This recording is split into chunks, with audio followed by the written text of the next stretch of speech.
Morning, Facebook. So I'm bringing you another video, another downtime. Something kind of came to mind. Obviously, I've been focusing, just kind of going all over the place.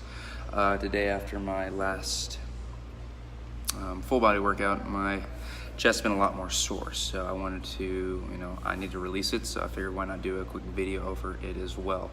So static release typically, also goes by foam rolling, myofascial release, anything else like that. Essentially trying to increase the pliability and mobility of a certain muscle that is slowly becoming more restricted from overuse and everything else.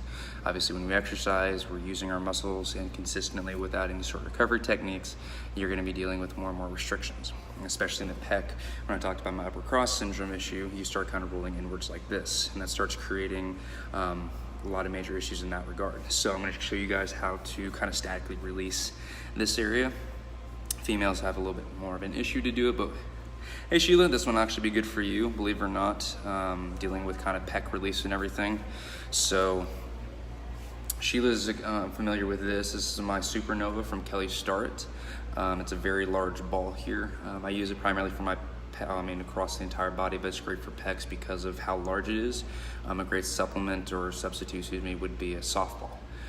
Primarily because I'm going to be on the ground using this. You can use something smaller if you want to stand up, but I feel that I can't get enough pressure. So I'm going to take you guys over here for a second. Bear with me. Okay. So I'm going to take this right here, and I'm going to lay down right on my pec here. I'm basically going to kind of smash in this area right here. So finding some trigger points shouldn't be too hard. I may go on my deeper pec, I may go right where it starts to insert into the shoulder, but it's very easy for me to find where those trigger points are at. And essentially trigger points are just gonna be excessively high pain for what you're putting into it. And I'm looking for a lot of pressure to apply into this. So now I'm just gonna go through some internal, external rotation where I can. Obviously laying on the ground, I can't go too far. So I'm gonna start moving my arm back and forth.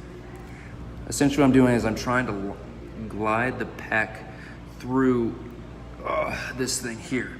Trying to break up some of those adhesions, apply pressure for it to relax neurologically speaking. But this is definitely, I'm starting to get tighter in my shoulders because I'm not doing my recovery techniques as much as I should. So, and this again will start to cause a lot of upper cross syndrome issues that people deal with and a lot of shoulder mobility issues. It's not fun, very, very painful. So I may sit here for a couple minutes just kind of gliding through. I may just kind of relax and apply more pressure into it until it releases. But the big thing about this is a consistency. You have to do it on as much of a consistent basis as you can. So you do one side, so recommended 30 seconds up to 2 minutes until you kind of feel it release.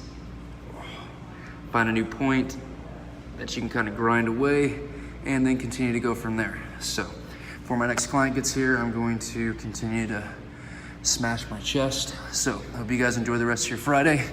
And until next time, take care.